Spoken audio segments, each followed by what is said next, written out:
करोड़ से ज्यादा आपके टैक्स के पैसों से इस बीजेपी की सरकार ने अपनी नाकामियां छुपाई है। आपका टैक्स का पैसा एडवर्टाइजमेंट में खर्चा, बट आपके बच्चों को नौकरी नहीं दी गई। साथियों, उन्होंने विज्ञापन दिया विकसित उत्तर प्रदेश का, उन्होंने विज्ञापन दिया एक शिक्षित उत्तर प्रदेश का, उन्होंने विज्ञापन दिया एक सुरक्षित उत्तर प्रदेश का।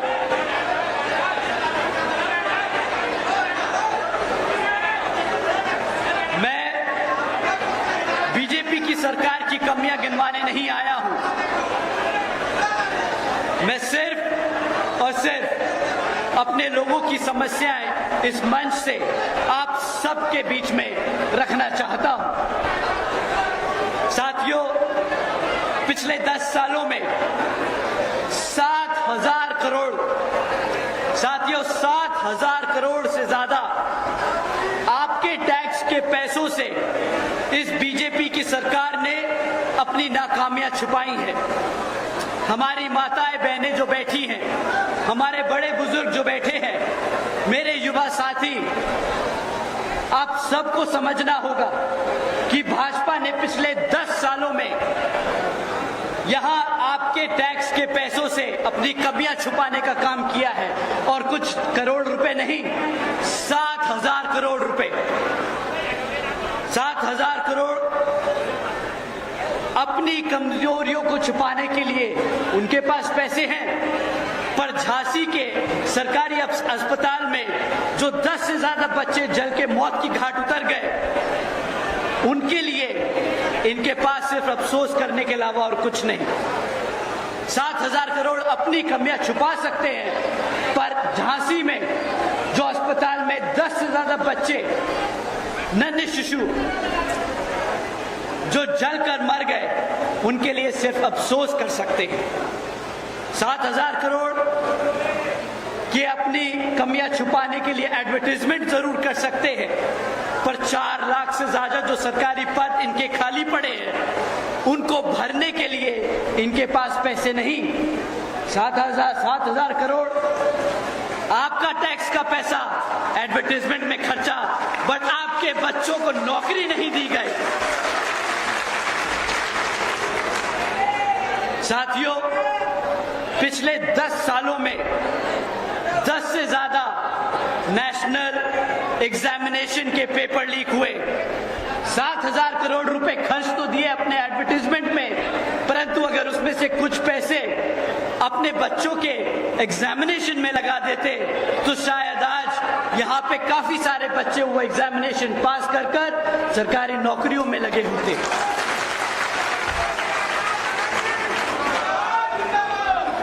साथियों, ये 7,000 करोड़ का कोई छोटा मोटा आंकड़ा नहीं है। बीजेपी पिछले 10 सालों में ना या हमारी माताओं, हमारी बहनों को सुरक्षित रख पाई, ना ही हमारे युवाओं को नौकरी दे पाई, और ना ही हमारे लोगों के बच्चों को शिक्षा दे पाई। साथियों, आप लोगों को भाजपा की सरकार और उनके नेताओं की असलियत जानना बहुत जरूरी है, क्योंकि आप सब जानते हैं कि विधानसभा के आम चुनाव सर पर है, और ये लोग फिर से आप लोगों के बीच में छोटे मोटे झूठे मूठे वादे लेकर आएंगे, फर्जी मैनिफेस्टो दिखाएंगे और आपसे वोट मांगने का काम करेंगे। परंतु साथियों, इस बारी आपको यूं ही आंख मीचकर इनकी बातों पर विश्वास नहीं करना। 10 साल बहुत लंबा समय होता है। 7,000 करोड़ सिर्फ अपनी कमियां छुपाने के लिए बहुत बड़ी रकम होती है। साथियों, पिछले 10 साल का हिसाब अब हम इस विधानसभा में इनसे मांगने वाले हैं। पिछले 10 साल की भाजपा की सरकार की हकीकत मैं आप लोगों के बीच में रखता हूं। साथियों, अगर हम लॉ एंड ऑर्डर की बात करें तो भी भाजपा की यूपी की सरकार अव्वल नंबर पे रही हत्याओं के मामले में।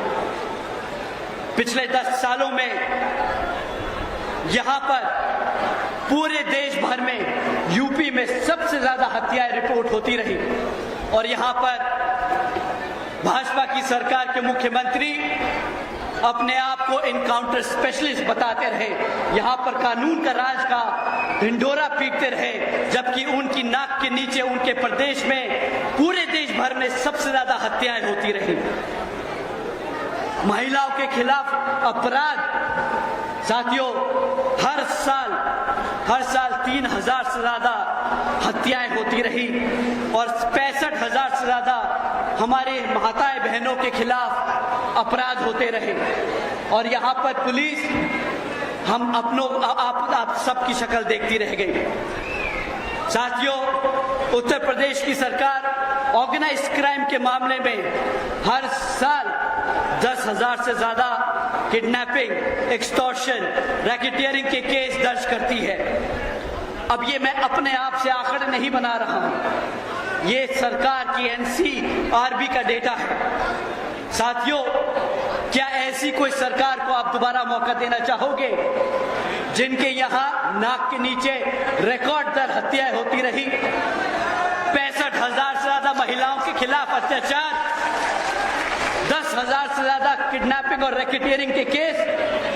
साथियों, ये तो वो है जो दर्ज हो पाए। और आप सब जानते हैं कि पुलिस कितना कोशिश करती है सरकार के दबाव में आके कि आप लोगों की एफआईआर ना दर्ज हो सके। साथियों, आप इन आंकड़ों को हल्के में मत लेना, क्योंकि हर एक आंकड़े के पीछे किसी की बहन, किसी की बेटी, किसी की मां, तो किसी की पिता या दोस्त का चेहरा होगा।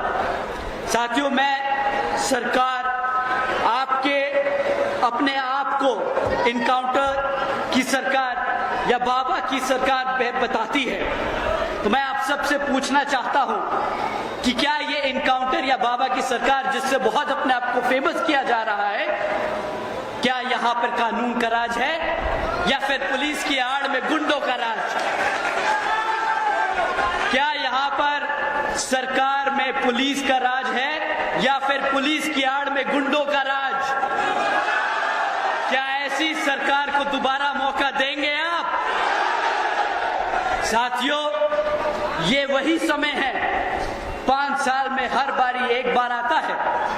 बाबा साहब डॉक्टर भीमराव अंबेडकर जी की देन है कि आपको फिर से सरकार मौका दे रही है। ये संविधान आपको मौका दे रहा है कि इस सरकार को बदलने का, अपने भविष्य को बदलने का, अपनी माताओं बहनों को सुरक्षित करने का, अपने बच्चों को एक बेहतर भविष्य देने का इस बारी मौका मत छोड़िएगा। हाथी के सामने वाला बटन दबाकर इस कमल को कीचड़ से खिंचाड़ फेंक देने का। साथियों, दूसरा बहुत बड़ा मुद्दा सुरक्षा के बाद आता है हमारे बच्चों की शिक्षा का। पर यहां पर भी भाजपा की सरकार आपको बहुत बड़े बड़े पोस्टर लगाकर बताना चाहेगी कि उन्होंने किस तरह शिक्षा के क्षेत्र में नए नए झंडे गाड़े, परंतु इनकी हकीकत मैं आप लोगों के बीच में रखना चाहूंगा। साथियों, पिछले 10 सालों में इन्होंने नए स्कूल तो छोड़ो, पिछले 10 सालों में 25,000 से ज्यादा यहाँ के आपके प्रदेश में स्कूल बंद करने का काम किया है। 25,000 से ज्यादा स्कूल बंद किए, जहां पर हमारे जैसे बच्चों के, हमारे जैसे समाज के बच्चों के, हमारे समाज के लोग को बच्चे पढ़ने जाते हैं। बड़े लोग, धड़ा सेठ के लोग प्राइवेट स्कूलों में पढ़ा सकते हैं, पर आपके गांव में जो सरकारी स्कूल है, मैं जानता हूं कि हमारे आधे से ज्यादा प्रदेश के लिए वही एक जगह है जहां पे शिक्षा हमारे बच्चों को मिलती है, और वो भी इस सरकार ने छीनने का काम किया। 25,000 से ज्यादा स्कूल बंद किए। और अगर आप इनसे सवाल पूछेंगे, जब ये आप लोगों के बीच में वोट मांगने आएंगे, आप इनसे पूछेंगे कि भाई तुमने 25,000 स्कूल बंद क्यों किए, तो ये पलट कर एक ही जवाब देंगे कि भाई हमारे पास शिक्षक नहीं है पढ़ाने के लिए, स्कूल में चलाने के लिए पैसा नहीं है, हम कैसे तुम्हारे बच्चों को पढ़ाएं। परंतु साथियों, उनको पलटकर सिर्फ एक ही जवाब देना, तुम्हारे पास 7,000 करोड़ है अपना बिलबोर्ड, अपना एड लगाने के लिए, और मेरे बच्चे की जब शिक्षा की बात होती है तो तुम्हारे पास पैसे नहीं उसे पढ़ाने के लिए।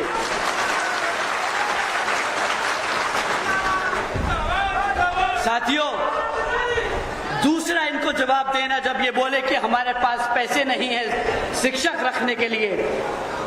अगर तुम्हारे पास पैसे नहीं है शिक्षक रखने के लिए तो 1.5 लाख से ज्यादा सरकारी पद जो शिक्षक के हैं वो खाली क्यों है? क्यों तुमने वो वैकेंसी खोल रखी है? अगर खोल रखी है तो तुम्हारे पास पैसा है, तुमने बस भरा नहीं है। तुम जानबूझ के भर्ती नहीं करते, क्योंकि अगर भर्ती करी तो उनको जाके अपने हमारे समाज के बच्चों को पढ़ाना पड़ेगा। हमारे समाज के बच्चे अगर पढ़ गए तो अपने अधिकारों के लिए लड़ना खड़े हो जाएंगे, लड़ेंगे अपने अधिकारों के लिए। तो जैसे आपने देखा था अभी कुछ दिन पहले दिल्ली में हमारी जनरेशन के बच्चे अपने अधिकारों के लिए लड़े, वैसे ही हमारे समाज के बच्चे प्रदेश के कोने कोने में चौराहे चौराहे पर इनसे सवाल करेंगे आरक्षण के लिए, रोजगार के लिए, शिक्षा के लिए और लॉ एंड ऑर्डर के लिए, रोजगार के लिए। तब इनके लिए जवाब देना मुश्किल हो जाएगा।